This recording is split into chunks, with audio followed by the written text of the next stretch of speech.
بسم الله الرحمن الرحيم. أعوذ بالله من الشيطان الرجيم. بسم الله الرحمن الرحيم. الحمد لله رب العالمين، والصلاة والسلام على أشرف الخلائق أجمعين، سيدنا وسيد الأولين والآخرين، حبيبنا وحبيب إله العالمين،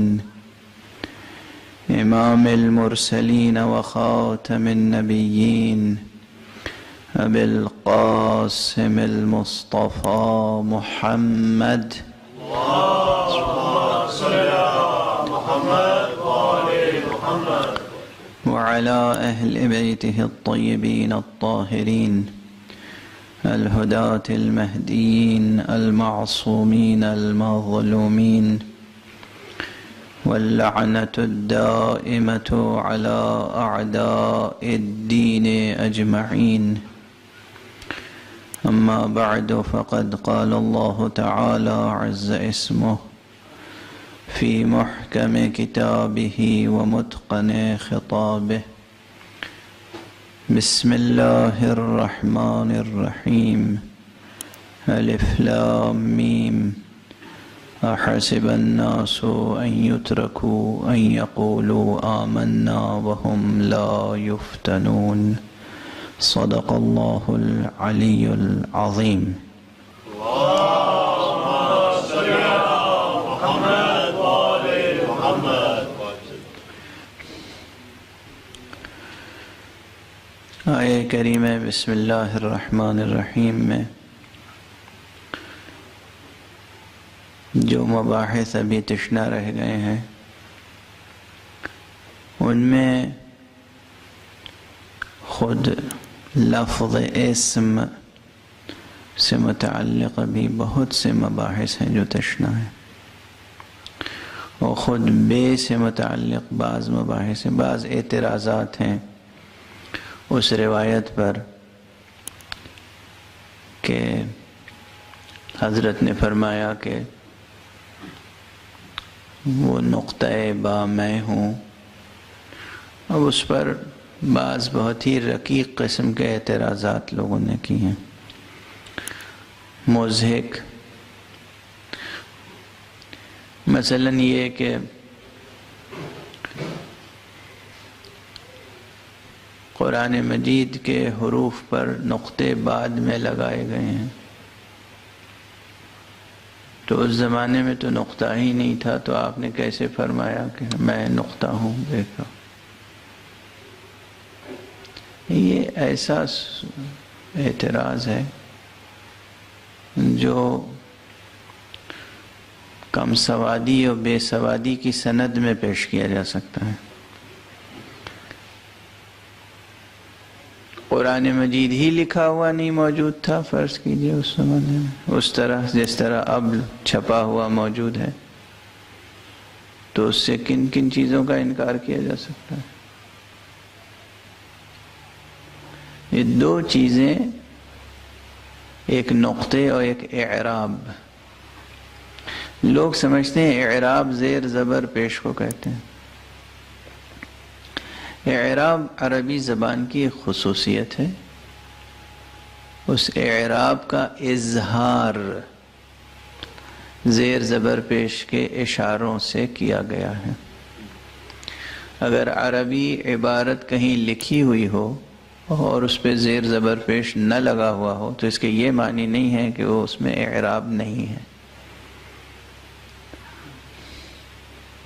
کہیں گے مشکول نہیں ہے، اعراب کی شکلیں اس پہ نہیں بنائی گئی.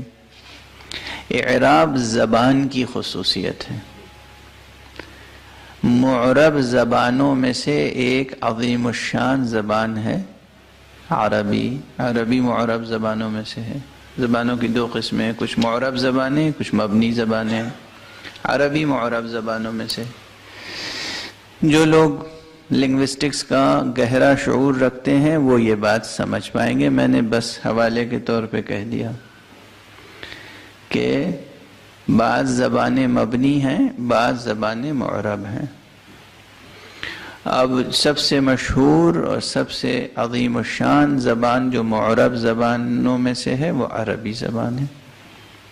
معرب کے معنی کیا ہے؟ معرب کے بھی دو معنی ہیں. معرب کے ایک معنی یہ ہے، اعراب کے معنی اظہار کے ہیں، بیان کے ہیں.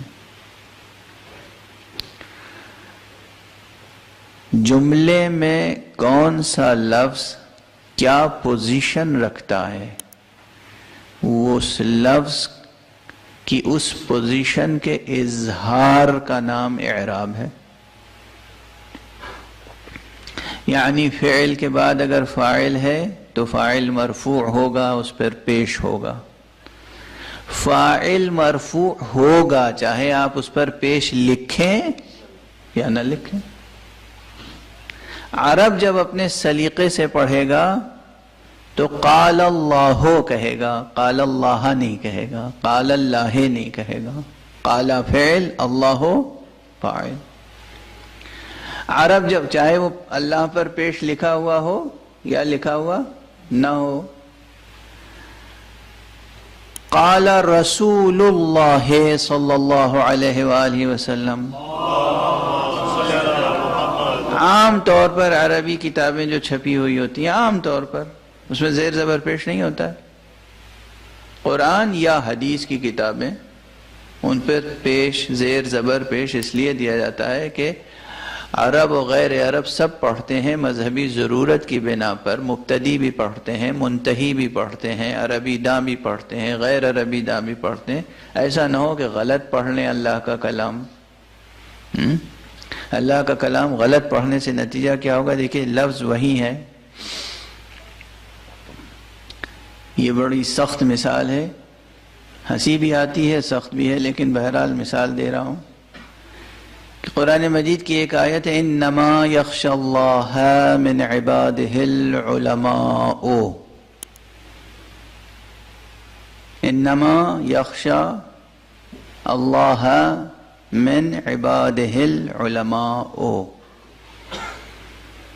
اللہ پر زبر ہے یہاں اور علماء پر آخر میں پیش ہے.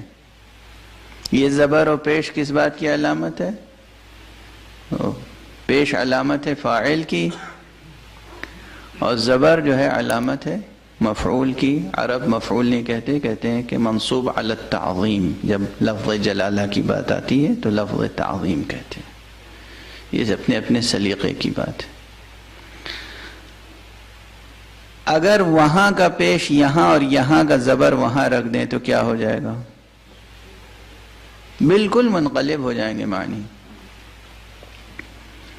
آیت کا ترجمہ یہ ہے کہ بے شک اللہ سے تو بس علماء ہی ڈرتے ہیں، یعنی حقیقی خوف اللہ کا. وعلیکم السلام ورحمۃ اللہ وبرکاتہ. اللہ سبحانہ وتعالی کا خوف صاحبان معرفت کو ہوتا ہے. جسے معرفت ہے، جسے علم ہے، وہ خوف کرتا ہے. اگر زیر زبر پیش ادھر ادھر کر دیں تو کیا ہو جائے گا؟ نعوذ باللہ. اللہ اگر کسی سے ڈرتا ہے تو وہ بس علماء ہیں. نعوذ باللہ من ذالک، نستجیر باللہ من ذالک. ویسے دنیا میں ایسے بھی علماء ہیں کہ جن سے دین اور مذہب اور توحید حق سبحانہ وتعالی ہر چیز کو خطرہ لاحق ہے. اللہ، میں عرض کر چکا توحید ہر خطرے سے بلندتر ہے، لیکن عرفاً ہم کہہ رہے ہیں کہ ایسے علماء بھی ہیں، درباری علماء، سرکاری علماء، علماء سوء، علماء سوء، پیسے لے کر فتویٰ دینے والے علماء، ہوائے نفس کے بندے. تو وہ ایک الگ قصہ ہے. لیکن آیت کیا کہتی ہے؟ آیت کہتی ہے کہ حقیقتاً اللہ سے جو ڈرتے ہیں وہ صرف علماء ہیں. تو اب آپ کہیں پر آیت لکھ دیجئے، یہ الفاظ لکھ دیجئے اسی ترتیب سے، اس پہ زیر زبر پیش کچھ نہ لگائیے. اعراب تو ہے موجود، اعراب کی شکل وہاں بنائی نہیں گئی. اعراب اس زبان کی خصوصیت ہے. شروع میں قرآن مجید لکھا جاتا تھا یا جو شروع میں لکھے گئے ہیں نسخے اس میں زیر زبر پیش نہیں ہے، تو کیا عرب اسے صحیح نہیں پڑھتے تھے؟ بسم اللہ الرحمن الرحیم میں بے کے نیچے زیر ہے، میم کے نیچے زیر ہے۔ عام طور پر جب ہم لکھتے ہیں بسم اللہ الرحمن الرحیم خط میں تو کیا زیر زبر پیش سب لکھتے ہیں؟ نہیں لکھتے ہیں۔ پڑھنے والے اپنے سلیقے سے درست پڑھتے ہیں۔ اسی طرح عرب فطری طور پر اپنے سلیقے سے قرآن مجید ہو یا حدیث ہو یا کوئی کلام ہو، جو خالص عرب تھے وہ اپنی زبان صحیح پڑھتے تھے، صحیح بولتے تھے۔ اعراب خصوصیت زبان کی ہے۔ بعد میں زیر زبر پیش کا اضافہ کیا گیا اس لیے تاکہ جو لوگ عربی زبان سے واقف نہیں ہیں وہ اسے غلط نہ پڑھیں۔ ٹھیک ہے؟ اس کے یہ معنی نہیں ہے کہ جب زیر زبر پیش لگائے گئے تب اعراب وجود میں آیا۔ اعراب تو زبان کی خصوصیت ہے، اس زبان کی، اس لینگویج کی کیریکٹرسٹکس میں سے ایک اعراب بھی ہے۔ جس طرح اعراب زبان کی کیریکٹرسٹکس میں شامل ہے، اسی طرح نقطے زبان کا جز ہیں۔ دو قسم کے حروف ہیں، کچھ حروف ہیں جن پہ نقطے ہیں، کچھ حروف ہیں جن پر نقطے نہیں ہیں۔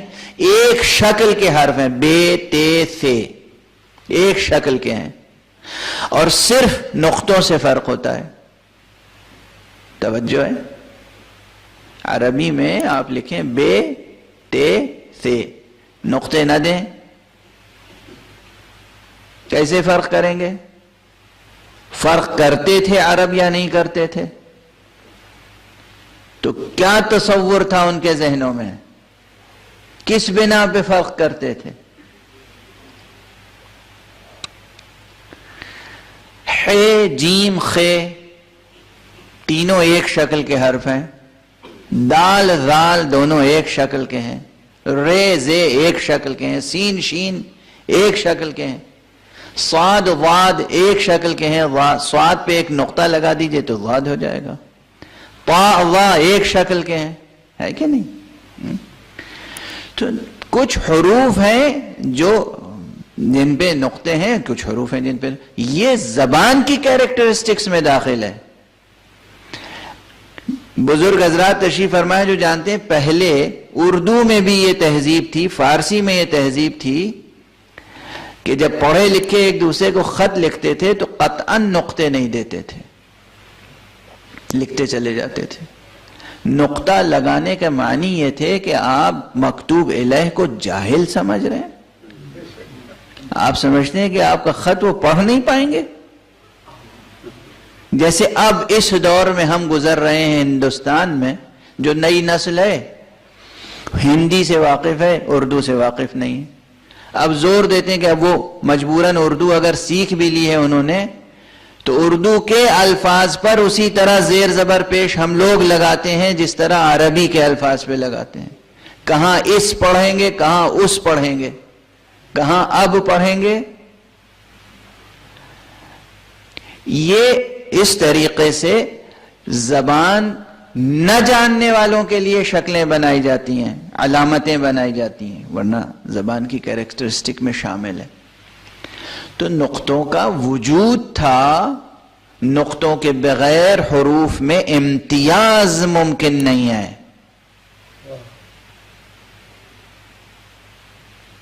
امتیاز، پہچان۔ اس لیے یہ اعتراض بالکل ایسا ہے کہ انسان کی، یہ معترض کی بے سوادی یا کم سوادی پہ دلیل ہے، اس کی سند ہے کہ زبان سے آشنا نہیں۔ اسی طرح اور اعتراضات جو ہوتے ہیں، اعتراضات دراصل بس ہم دعا کر سکتے ہیں کہ پروردگار آج تک تیرے اولیاء مظلوم ہیں، آج تک دنیا میں ایسے لوگ ہیں جو علی جیسے حسین پیکر سے خلش رکھتے ہیں، بغض رکھتے ہیں، علی ابن ابی طالب جیسے کریم شخص، کرم اللہ وجہہ، علیہ الصلاۃ والسلام علیہ آلاف التحیت والثناء. علی جیسے کریم، علی جیسے رحیم، علی جیسے رؤوف، علی جیسے عظیم سے اب بھی خلش دلوں میں ایسی ہے کہ ان کے فضائل نہیں سن سکتے، ان کی فضیلت میں روایتوں پہ اعتراضات، ایسے اعتراضات جن کی کوئی علمی اساس نہیں ہے. بہرحال یہ ایک بات تھی جو میں نے گزارش کی. اسم سے متعلق جو بحثیں رہ گئی ہیں اس میں ایک بڑی اہم بحث ہے، اور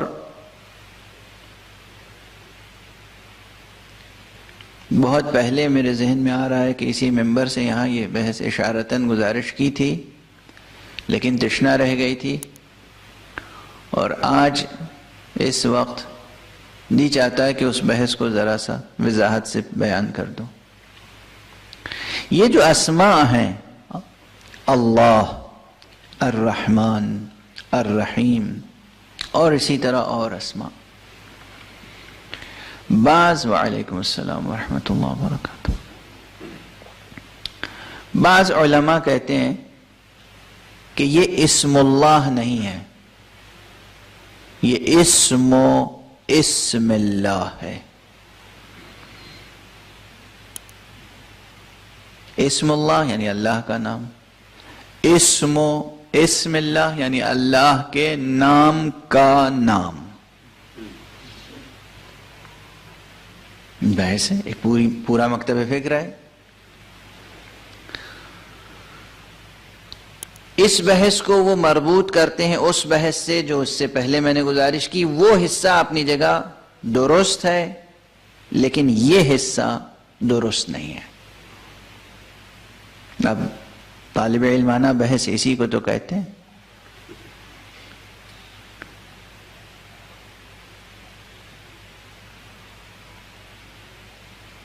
وہ حصہ جو میں نے عرض کیا کہ اسم اعظم ایک مقام ہے، اسم اعظم صرف لفظ نہیں ہے، اسم اعظم ایک مقام ہے. انسان اس مقام پر فائز ہوتا ہے تو وہ الفاظ زبان سے جاری کرنے کے نتیجے میں آثار پیدا ہوتے ہیں. وہی پولیس کانسٹیبل اور کمشنر کی مثال یاد رکھیے گا تو بات آسان رہے گی. کہیں بھیڑ اکٹھا ہو اور معمولی سپاہی آ کے کہہ رہا ہو آپ حضرات گھر جائیے، واپس جائیے، شور نہ کیجیے، کوئی نہیں سنے گا. یہی الفاظ آ کر کمشنر خود کہہ دے وہیں پر، سب سر جھکا کے گھر چلے جائیں گے. الفاظ تو وہی ہیں، مگر جب تک سپاہی معمولی سپاہی کہہ رہا تھا تو کسی نے نہیں سنی. جب کمشنر صاحب نے وہی لفظ اپنی زبان سے کہا تو سب سر جھکا کے چلے گئے. کیوں؟ ان کے پاس مقام تھا، اس کے پاس مقام نہیں تھا. یہ بحث اپنی جگہ درست ہے، لیکن یہاں بھی ایک تشنگی ہے.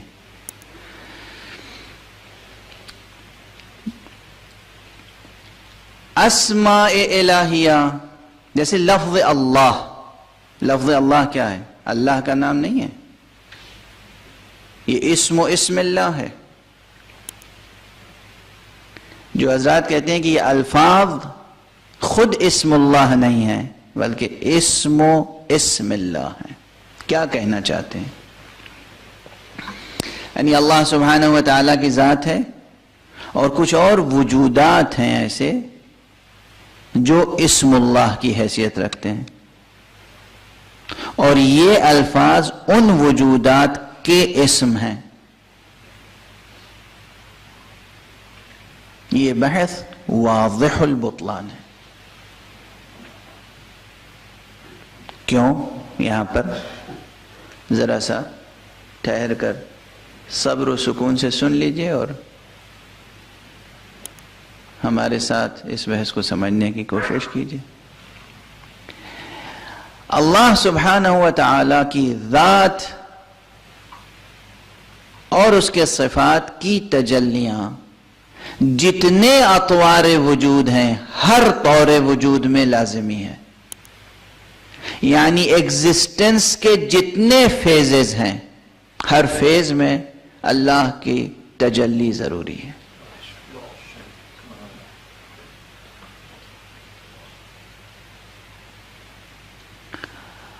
اب فیزز کتنے ہیں یہ الگ ایک بحث ہے. جو ٹریڈیشنل فلسفی چلی آ رہی ہے بہت قدیم، ارسطوٹل سے لے کے اور اب تک جو کلاسیکل فلسفی چلی آ رہی ہے، اس میں کہتے ہیں کہ ایگزسٹنس کے 4 فیزز ہیں. اطوار وجود 4 ہیں: وجود لفظی، وجود کتبی، وجود عینی یا خارجی، اور وجود ذہنی. کئی بار عرض کر چکا ہوں، مثال بھی دے چکا ہوں، اور مثال بھی ذہن میں اچھی طرح ہوگی. وجود لفظی یا ملفوظی جو لفظ کی شکل میں آپ کہہ رہے ہیں، کتبی جو لکھ دیا آپ نے، ذہنی جو ذہن میں ہے، خارجی جو حقیقت میں وجود رکھتا ہے. گلاب چمن میں چلے جائیے، درخت کی شاخ پہ گلاب لگا ہوا ہے، وہ ہے گلاب کا وجود حقیقی خارجی. لفظ جو آپ کہہ رہے ہیں گلاب، یہ اس کا وجود لفظی ہے. لکھ دیجئے لفظ گلاب، یہ وجود کتبی ہے. ذہن میں جو آپ کے گلاب کھلا ہوا ہے وہ وجود ذہنی ہے. سمندر میں پانی موجیں مار رہا ہے، وہ پانی کا وجود حقیقی ہے. لکھ دیجئے پانی، وہ وجود کتبی ہے. بولیے پانی، وہ وجود لفظی ہے.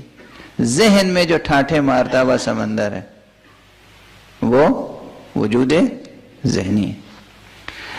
جتنے اب یہ 4 انحاء وجود یا اطوار وجود یا 4 فیزز ہیں ایگزسٹنس کے، یہ 4 سے ہی متعارف کرایا گیا کسی خاص مصلحت کے تحت. ورنہ اطوار وجود یا ایگزسٹنس کے فیزز جو ہیں وہ نامتناہی ہیں.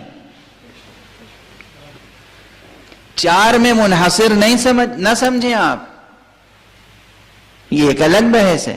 ہرگز 4 میں منحصر نہیں ہے.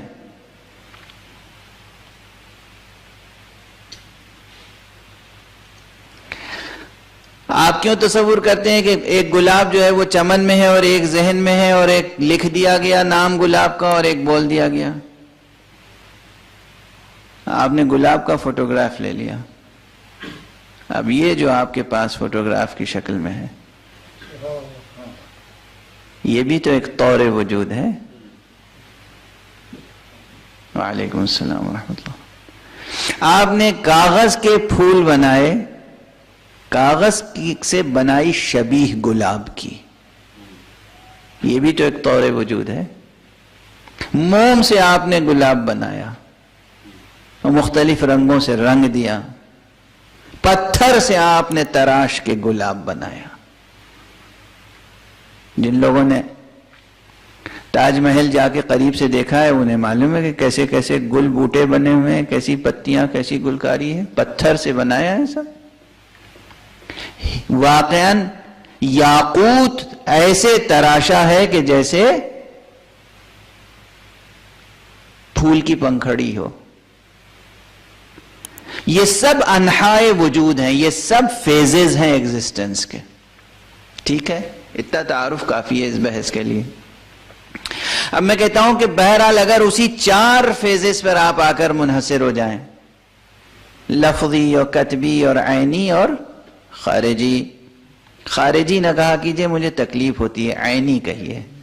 چلی آ رہی ہے یہ اصطلاح، حالانکہ اصطلاح سے جوجھنا نہیں چاہیے، لیکن اصطلاح بدلی بھی تو جا سکتی ہے.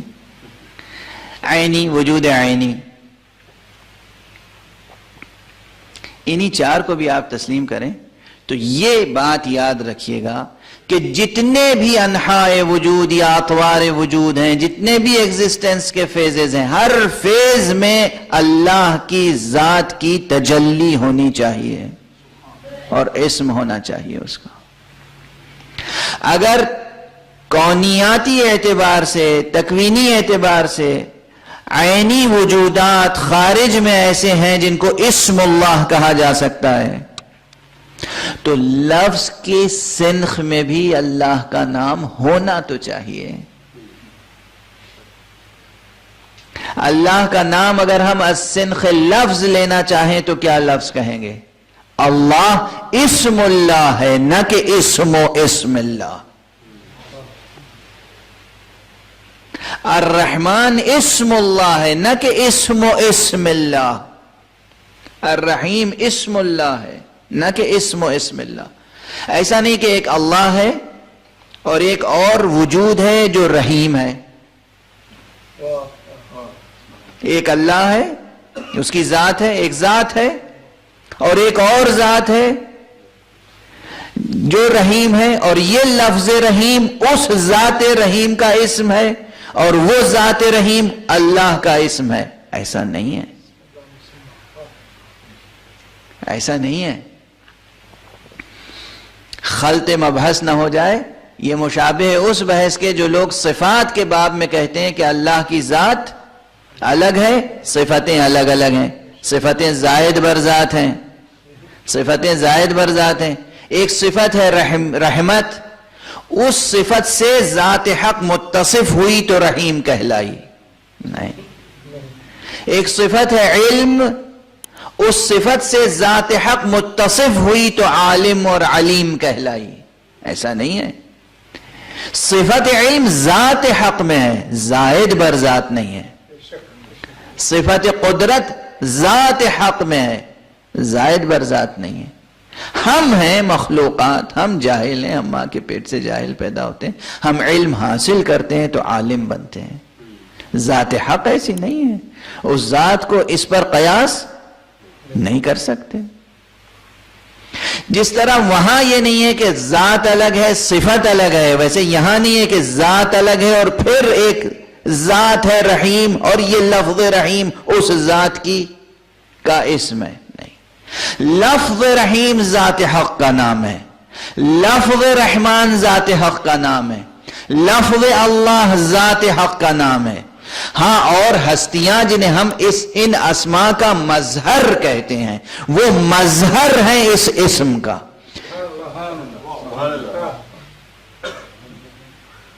مظہریت الگ ایک چیز ہے اور مسمائیت الگ ایک چیز ہے. اسم مسمہ چاہتا ہے، یعنی آپ سمجھیں کہ ایک طرف مسمہ کی ذات ہے اور ایک طرف مظہر ہے اور درمیان میں اسم ہے. توجہ فرمایا آپ نے؟ اسم درمیان میں، مظہر ادھر، مسمہ ادھر. لفظ اللہ ذات حق کا اسم ہے بلا فصل. یہ نہیں کہ ایک اللہ کی ذات ہے اور پھر کوئی اور وجود ہے جو اللہ ہے اور پھر یہ لفظ ہے جو اس اسم کا اسم ہے. نہیں، واضح البطلان ہے یہ بحث. چاہے جتنے بڑے مفسرین کریں، میری مجبوری ہے. بہت بڑے بڑے نام حوالے میں آئیں گے میری سراخوں پر، ان کا احترام اپنی جگہ، ان کی علمیت اپنی جگہ، ان کا مرتبہ اپنی جگہ، ان کا اجتہاد اپنی جگہ. مگر اگر یہ بات باطل ہے تو باطل ہے. اس طالب علم کے نزدیک یہ بات باطل ہے. یہ سب اسماء اور اس کی یہ تو عقلی دلیل ہے، یہ مقام ثبوت میں ہے. سمجھیے، مقام اثبات یعنی ہے کہ خود قرآن مجید نے ان الفاظ کو کس کا اسم قرار دیا ہے؟ احادیث نبویہ صلی اللہ علیہ وآلہ وسلم، احادیث معصومین میں ان الفاظ کو کس کا اسم قرار دیا ہے؟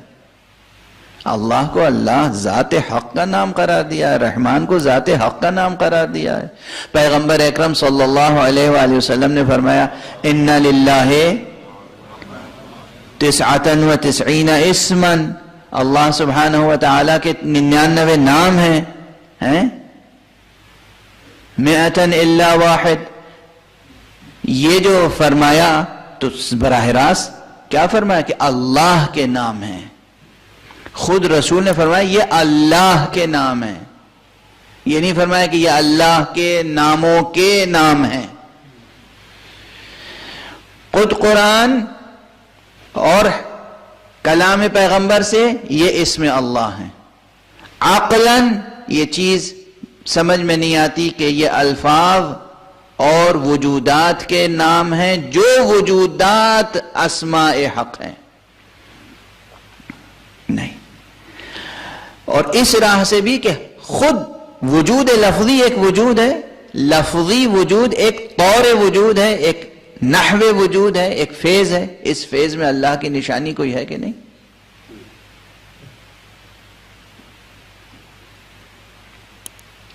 جو شخص کان رکھتا ہے اور زبان رکھتا ہے، وہ بول سکتا ہے اور سن سکتا ہے، اسے اللہ کا وہ نام چاہیے، اس کی ضرورت ہے جو سنخ لفظ سے ہو. جو سماعت اور گویائی دونوں سے محروم ہے، وہ اس نام سے بے نیاز ہے، اسے وہ نام چاہیے جو اس کی ضرورت کو پورا کرے. توجہ ہے؟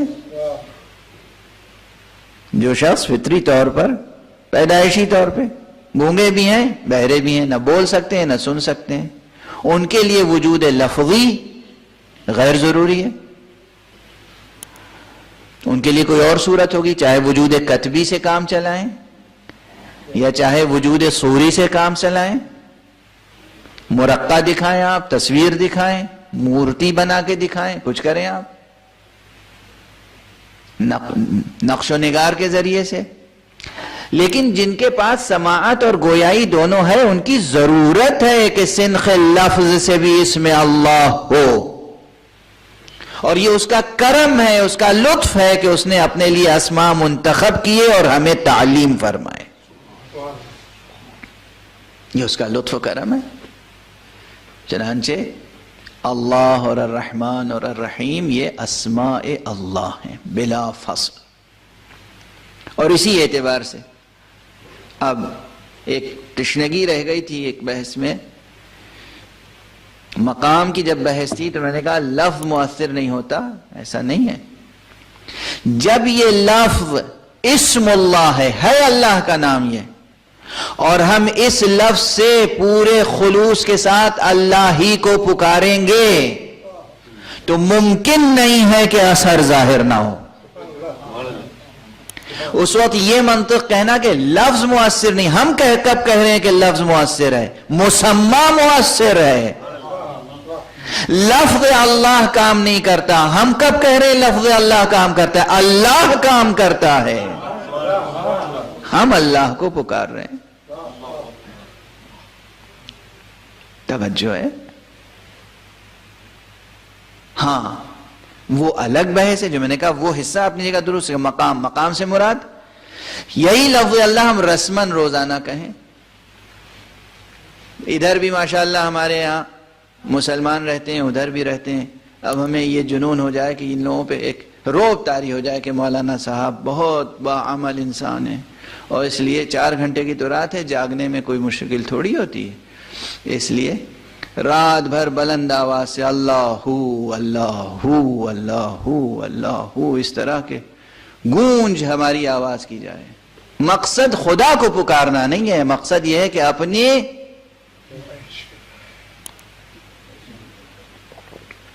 آگے نقطہ نقطہ نقطہ چھوڑ دیجئے، آپ لوگ بھر لیجئے گا نقطے. ریاکاری،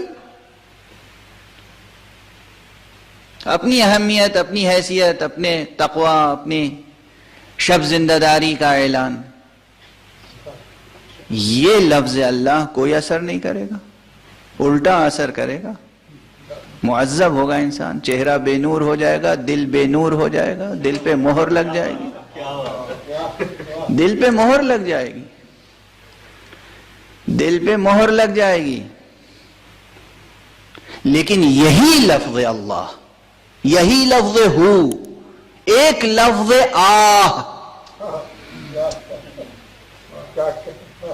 یہ ہدیہ بھی لے کے جائیے آج. اللہ کے ایک ناموں میں سے ایک نام ہے آہ.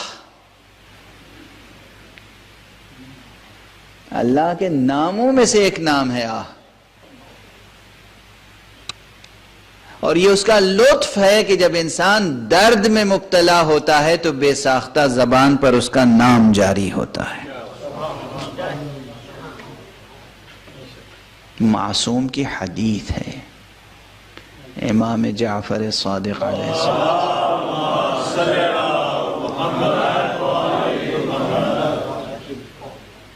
علامہ صدوق نے نقل کی ہے یہ حدیث،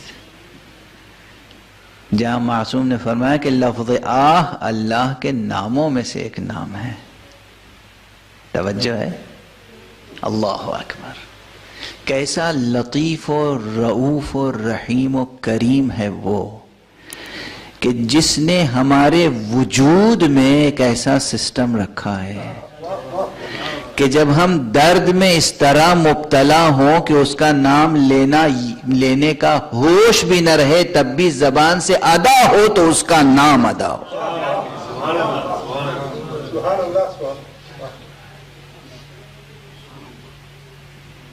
کیا لطف ہے، اپنا نام ہماری زبان پہ رکھ دیا اس وقت جب اس کے علاوہ کوئی کام نہیں آنے والا ہے، کوئی کام نہیں آنے والا ہے۔ لفظ آہ اللہ کے ناموں میں سے ایک نام ہے، بنص معصوم، کسی شاعر اور ادیب کا قول نہیں نقل کر رہا ہوں،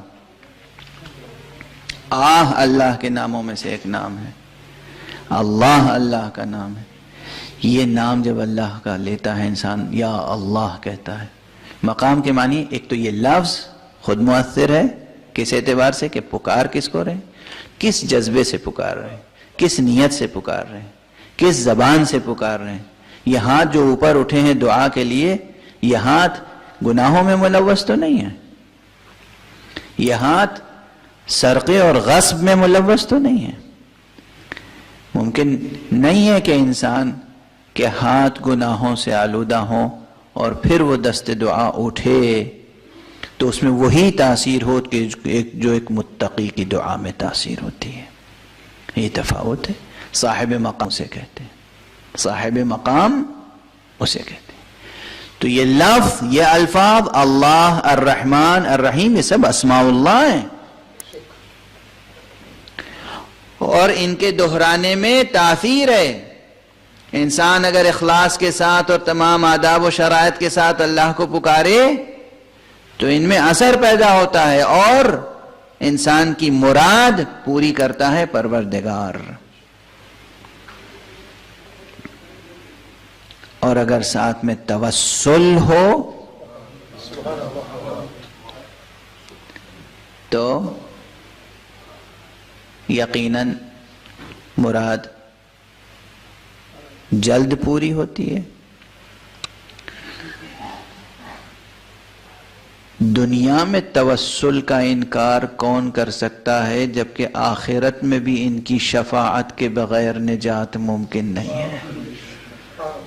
دونوں جہان میں ان کا وسیلہ چاہیے ہمیں۔ قرآن مجید کی آیت ہے وَابْتَغُوا إِلَيْهِ الْوَسِيلَةِ، حق سبحانہ و تعالیٰ کی بارگاہ میں پہنچنے کے لیے وسیلہ سامنے رکھو، اور یہ وسیلہ کوئی نہیں ہے سوائے محمد مصطفیٰ صلی اللہ علیہ وآلہ وسلم اور ان کے اہل بیت سے ہونے والے معصوم افراد، بس علی الاطلاق۔ یہ بات ایک مسلک کے عقیدے کی نہیں ہے، قرآن کی آیتیں بھی سند میں پیش کی جا سکتی ہیں اور صحیح السند روایتیں بھی۔ روز محشر تمام کے تمام انبیاء، امتوں کی بات نہیں، انبیاء آدم علیہ السلام سے لے کر عیسیٰ علیہ السلام تک سب شفاعت مصطفیٰ کے محتاج ہوں گے۔ اللہ اکبر، معمولی منزلت ہے، معمولی منزلت ہے، معمولی منزلت ہے۔ آدم شفاعت پیغمبر کے محتاج ہیں، نوح شفاعت پیغمبر کے محتاج ہیں، موسیٰ شفاعت پیغمبر کے محتاج ہیں، عیسیٰ شفاعت پیغمبر کے محتاج ہیں، ابراہیم دادا ہیں شفاعت پیغمبر کے محتاج ہیں۔ اللہ نے وہ رتبہ عطا کیا ہے محمد عربی صلی اللہ علیہ وآلہ وسلم۔